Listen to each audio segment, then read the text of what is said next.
গত 4-5 দিন আগে সম্ভবত গত বুধবারে ডেনমার্কের কোপেনহেগেনে একটা প্রোগ্রামে এক ভাই প্রশ্ন দেখে বুঝলাম যে নাস্তিক ভাইটা 10-15টা প্রশ্ন করেছেন। এদিকে আমার ফ্লাইটের টাইম কাছাই গেছে, আমি ওই প্রশ্নগুলো টাচই করতে পারি না, খুব দুঃখ রয়ে গেছে আমার মনে। এই সবগুলো প্রশ্নের গোড়া এক জায়গায়, সেটা হলো যে নিজের বিবেক দিয়ে আল্লাহকে বোঝার চেষ্টা করা।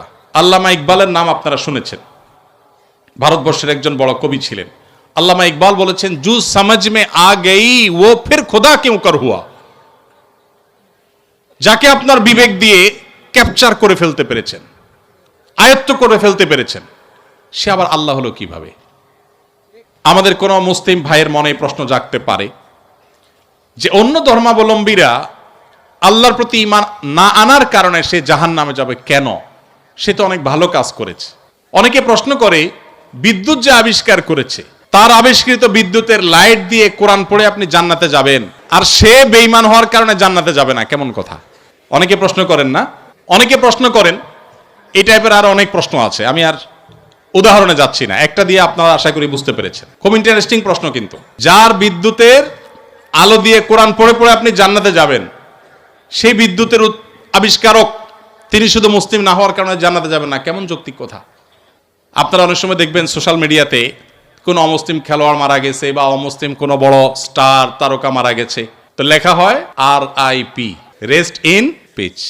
এটা লিখলেও হুজুররা বাগড়া বাঁধে। হুজুরদের জ্বালায় আসলে কোথাও থাকার উপায় নেই। তো RIP লেখছে পোলাপান, সেখানে হুজুররা বলে না, জায়েজ নাই, একজন অমুসলিম তাকে কেন আপনি রেস্ট ইন পিচ বা জান্নাতে আরামে ঘুমাও এটা বলতে পারেন? এই যে প্রশ্নটা, এই প্রশ্নটার অনেক টেকনিক্যাল উত্তর দেওয়া যায়। আমি একটা সংক্ষেপে খুব সহজ উত্তর দিই। আমি খুব সাদামাঠা মানুষ, একজন টিপিক্যাল হুজুর, আপনারা সব শিক্ষিত মানুষ। দেখেন, বিদ্যুৎ যিনি আবিষ্কার করেছেন, বা আপনি যে অমুসলিমের কথা বলছেন, যিনি ব্যক্তিগতভাবে অনেক ভালো মানুষ, অনেক কিছু, বাট ইমানটা নাই, অন্য ধর্মাবলম্বী কোনো মানুষ তাকে জীবদ্দশা যদি আপনি বলতেন, ভাই চলেন জান্নাতে যাই, তিনি কিভাবে নিতেন এই কথাটাকে? আমি কি বোঝাতে পারি নাই আপনাদের? একজন অন্য ধর্মাবলম্বী, ধরেন একজন খেলোয়াড়ের নাম বলেন মুসলিম, মেসি, আপনি তো যায় বলেন, মেসি ভাই চলো এসব বাদশা দিয়ে চলো জান্নাতে যাই, আপনার এই কথাটা কি সে ভালোভাবে নিবে? নিবে? জীবদ্দশায় যে সমস্ত অমুসলিমেরা তাদের জীবনে ভালো মন্দ যাই থাকুক না থাকুক, সে আলাপ সাইডে রেখে আসুন আমরা বাস্তবিক আলাপে আসি। একজন অন্য ধর্মাবলম্বী মানুষ, তাকে আপনি যদি বলতেন, চার জীবদ্দশা বিদ্যুতের আবিষ্কারককেই যদি আপনি পাইতেন এবং তাকে যদি আপনি বলতেন যে ভাই এসব বিদ্যুৎ বানানো ছাড়ে চলো জান্নাতে চলো, সে কি আপনার এই আহ্বানকে পজিটিভলি নিতেন? অন্য কোন ধর্মের মানুষকে যদি আপনি বলতেন যে ভাই জান্নাতে চলো, সে জান্নাত বিশ্বাসিত করে না। আপনি জান্নাতে যাওয়ার আহ্বান করলেও এটাকে সে ডিনাই করত। তো জীবদ্দশায় যে লোক জান্নাতে যেতে চাইতো না, মরার পরে আপনি তাকে টেনে যদি জান্নাতে নিতে চান, এটা কি তার প্রতি সুবিচার হবে না অবিচার হবে?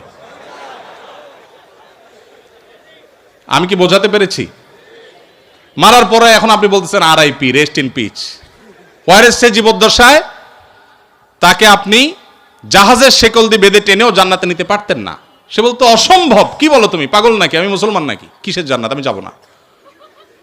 যে জীবদ্দশার জান্নাতে তাকে টেনে নেওয়া যাইত না, মরার পর আপনি বলতেছেন হ্যাঁ অমুসলিম হয়েছে, তাতে কি হয়েছে, তার তো অনেক ভালো কাজ আছে, তাহলে কেন সে জান্নাতে যাবে না? এটা কেমন অবিচার? আপনার এই চাওয়াটাই তো অবিচার, আপনার এই চাওয়াটাই তো অযৌক্তিক। ভাইরা আমার, আমরা আল্লাহ সুবহানাহু ওয়া তাআলাকে আমাদের মতো করে ভাবি। আমরা চিন্তা করি একটা মানুষের সব ঠিক আছে, শুধু ঈমানটা একটু নাই, শুধু ঈমানটা নেই, আর সব ঠিক আছে। শুধু ঠিক আছে না, আমাদের মুসলমানদের চাইতে অনেক বেশি ডিসিপ্লিন মেনটেন করে, অনেক মাশাআল্লাহ তাদের আচার আচরণ সুন্দর, পারতপক্ষে কোনো পশুকে কষ্ট দেয় না, যদিও মুসলমানকে বোমা মারে, অনেক ভালো ভালো গুণ আছে। এত ভালো একটা মানুষ, এরা জান্নাতে যাবে না, কেমন কথা হলো? সবই আছে, শুধু ঈমানটা নেই। ব্যাপারটা কেমন হয়েছে? ধরুন এই যে মোবাইল ব্যাংকিং, নগদ, বিকাশ, সেটা এম ক্যাশ, অনেকগুলো আছে। মোবাইল ব্যাংকিং বা এই যে ডিজিটাল পৃথিবীতে যে অ্যাকাউন্ট নম্বর, এই টেকনোলজি সম্পর্কে কোনো ধারণা নাই। আফ্রিকার জঙ্গল থেকে একটা মানুষকে আপনি তুলে আনলেন, যেই লোকটা, বা আফ্রিকার জঙ্গল যাওয়া লাগবে না, আমাদের দেশে এখনো অনেক মানুষ এমন থাকতে পারে, কোনো গ্রামে গঞ্জের চিপা চাপায় এমন কোনো মুরব্বী বৃদ্ধ মানুষ থাকতে পারে যে এগুলো কিছু বুঝেন না, যে নাম্বারগুলা ভ্যালু কি। এরকম কোনো মানুষের সামনে ধরুন দুটা লোক ঝগড়া করছে তাদের পাওনা টাকা নিয়ে, একজন পাওনাদার আর একজন দেনাদার। পাওনাদার ঝগড়া করছে যে আমি যেই নাম্বার দিলাম তুমি সেই নাম্বারে টাকাটা না দিয়ে আরেক নাম্বার দিছো, তুমি এত বড় একটা ভুল করলা, টাকাটা আমি পাইলাম না, আমার দরকার ছিল, তোমার সাথে কমিটমেন্ট ছিল, তুমি দিবা, কেন দিলা না? এটা নিয়ে তিনি খুব ঝামেলা করছেন। আর ওই বেচারা বলতেছে, ভাই সবই ঠিক আছে, শুধু একটা ডিজিট ভুল হয়েছিল, জাস্ট একটা ডিজিট, টাকা তো আমি ভাই পুরোটাই দিছি, 10,000 10,000 দিছি, একটা ডিজিট ভুল হয়েছে, এত চিল্লাচিল্লি কি আছে ভাই? আরেক ভদ্রলোক তিনিও দেনাদার, তিনি 10,000 জায়গায় মাত্র 2,000 দিয়েছেন, তিনিও 10,000 দেনা ছিলেন। তার ব্যাপারে সে এতটা রাগারাগি করছে না, বলছে ভাই 2,000 দিছো, তাও তো দিছো, আমার অ্যাকাউন্টে আসছে ঠিক মতো, ভালো, আর বাকিটা দিয়ে দিও টাইম মতো, ঠিক আছে। এখন ওই যে বৃদ্ধ চাচা, যে এই টেকনোলজি সম্পর্কে কোনো ধারণা নাই, সে চাচা এসে এখন বলতেছে, ভাই একটা লোক 2,000 দিল, তুমি খুশি হয়ে গেলা, আর এই বেচারা 10,000 দিল, 10,000 দিছে, পুরাটাই দিছে, লাগলে আরো 2,000 হয়তো বাড়াইয়াও দিছে, শুধু একটা ডিজিটের ভুলের কারণে এত চেঁচাচেঁচির কি আছে? এই চাচাকে কেউ বুঝাইতে পারবে? কেন বুঝাইতে পারবে না? কারণ এই টেকনোলজিটা তার জানা নাই। ভাইরা আমাদের অনেক বন্ধু আছেন যারা আল্লাহর অনেক বিধানকে, শরিয়ার অনেক বিধানকে, কোরআনের অনেক নির্দেশকে তাদের লজিক দিয়ে তারা বিচার করে। এটা তো ইলজিক্যাল, এটা তো অযৌক্তিক। আরে ভাই, আরবিতে একটা প্রবাদ আছে, আল ইনসানু আদাউল লিমা জাহিলু, মানুষের কাছে যে বিষয়ে অজানা থাকে সেটা তার কাছে শত্রু মনে হয়। আপনি যে টেকনোলজি জানবেন না সেটা আপনার কাছে ইলজিক্যাল মনে হবে। বিদ্যুৎ আবিষ্কার হয়েছে আজ থেকে কত বছর আগে?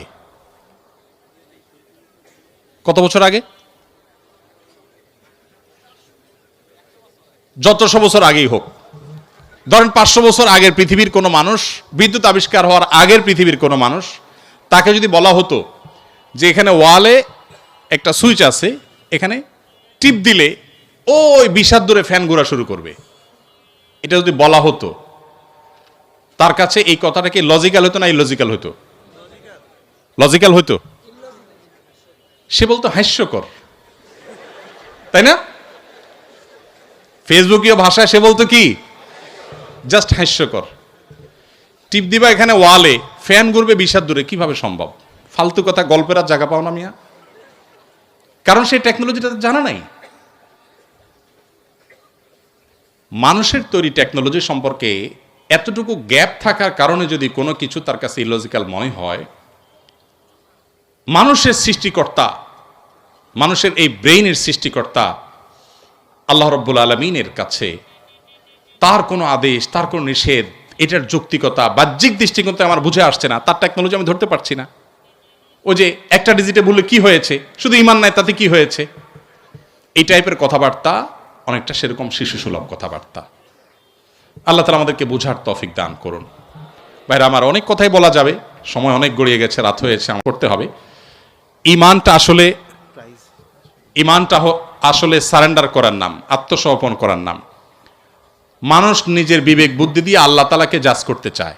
আমাদের তরুণরা, আপনারা বয়সে বেশিরভাগ, এখানে আমাদের টিচারদার যারা আছেন, আমার পিতৃতুল্য, বড় ভাই তুল্য, তারা বাদে বাকি যারা আছেন সবাই স্টুডেন্ট। আপনারা এই বয়সটাতে অনেক হেয়ালিপনা আসে।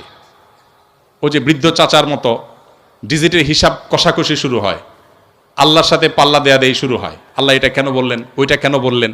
ভাই, আল্লাহ রাব্বুল আলামিন কেউ যদি অমুসলিমের ঘরে জন্ম নেয়, আল্লাহ তাআলাকে যদি সুস্থ বিবেক বুদ্ধি দিয়ে থাকেন, তিনি অসুস্থ না হন মানসিকভাবে, শুধুমাত্র তার কাছে এই জিজ্ঞাসা থাকবে, তার বিবেক তার সৃষ্টিকর্তার পথে তারে পথ নির্দেশ করেছে কি করে নাই। যদি করে থাকে আল্লাহর একত্ববাদের বিশ্বাসটা শুধু থাকে, আর কোনো বিধান আল্লাহর নাও মানে, গতানুগতিকভাবে সে মুসলমান নাও হয়, তার কাছে ইসলামের দাওয়াত যদি না যায়, তাহলে সে ইসলামের সেই দৃষ্টিকোণ থেকে মুক্তি পেয়ে যাবে আখিরাতে। আল্লাহ তাআলা কারো প্রতি জুলুম করবেন না, কারোর প্রতি জুলুম করবেন না। এই টাইপের অনেক প্রশ্ন আছে। গত 4-5 দিন আগে, সম্ভবত গত বুধবারে, ডেনমার্কের কোপেনহেগেনে একটা প্রোগ্রামে এক ভাই, প্রশ্ন দেখে বুঝলাম যে নাস্তিক ভাইটা 10-15টা প্রশ্ন করেছেন। এদিকে আমার ফ্লাইটের টাইম কাছায় গেছে, আমি ওই প্রশ্নগুলো টাচই করতে পারি না, খুব দুঃখ রয়ে গেছে আমার মনে। এই সবগুলো প্রশ্নের গোড়া এক জায়গায়, সেটা হলো যে নিজের বিবেক দিয়ে আল্লাহকে বোঝার চেষ্টা করা। আল্লামা ইকবালের নাম আপনারা শুনেছেন, ভারতবর্ষের একজন বড় কবি ছিলেন। আল্লামা ইকবাল বলেছেন, জু সমঝ মে আ গই ও ফির খুদা কিউ কর হুয়া। যাকে আপনার বিবেক দিয়ে ক্যাপচার করে ফেলতে পেরেছেন, আয়ত্ত করে ফেলতে পেরেছেন, সে আবার আল্লাহ হলো কিভাবে? আল্লাহ তো সে অসীম সত্তার নাম, যে অসীম সত্তাকে আপনার আমার বিবেক দিয়ে, আমার বুদ্ধি দিয়ে তার সকল আদেশ নিষেধের, সকল তত্ত্বের যৌক্তিকতা আমরা ধরতে পারবো না। এটাই তো আল্লাহর অসীমত্বের পরিচয়। একজন অধীনস্থ যদি একজন মালিকের সকল কাজের, সকল পলিসির যৌক্তিকতা তার মাথায় না ধরে, হতে পারে না। কোম্পানির মালিক আর কোম্পানির একজন ড্রাইভার, এখানে আমার বড় ভাই ডাক্তার মহিউদ্দিন ভাই আছেন, এত বড় প্রতিষ্ঠানের মালিক, এতগুলো মেডিকেল কলেজ, এতগুলো মানুষ তার কাজ করে। এখন উনি যদি ওনার একজন সাধারণ কর্মচারীকে বলেন এই জিনিসটা অমুক জায়গা দিয়ে আসো, ওইটা অমুক জায়গা নিয়ে আসো, সে যদি বলে স্যার কেন করব? যদি বলে যে অমুক রেটে দিয়ে আসো, স্যার কেন দিয়ে আসবো? কথায় কথা যদি সে স্যার কেন বলে, তাহলে এই মায়ের খাওয়ার উপযুক্ত হবে কি হবে না? কেন মায়ের খাওয়া উপযুক্ত হবে বলেন তো? আরে মিয়া, আমার সব কেন যদি তুমি বুঝে যাইতা, তাহলে তুমি তো ডাক্তার মহিউদ্দিন হয়ে যেতা, তাহলে তুমি তো আকিজ গ্রুপের চেয়ারম্যান হয়ে যেতা, তাহলে তুমি তো শত শত হাজার হাজার কোটি টাকা বিজনেস করতে পারতা। আমার সব কিছুর যৌক্তিকতা তোমার বুঝে আসবে না। তুমি আমার জায়গায় আসতে বহু সময় লাগবে, আমার এই বয়স পার হয়েছে এগুলো বুঝতে বুঝতে।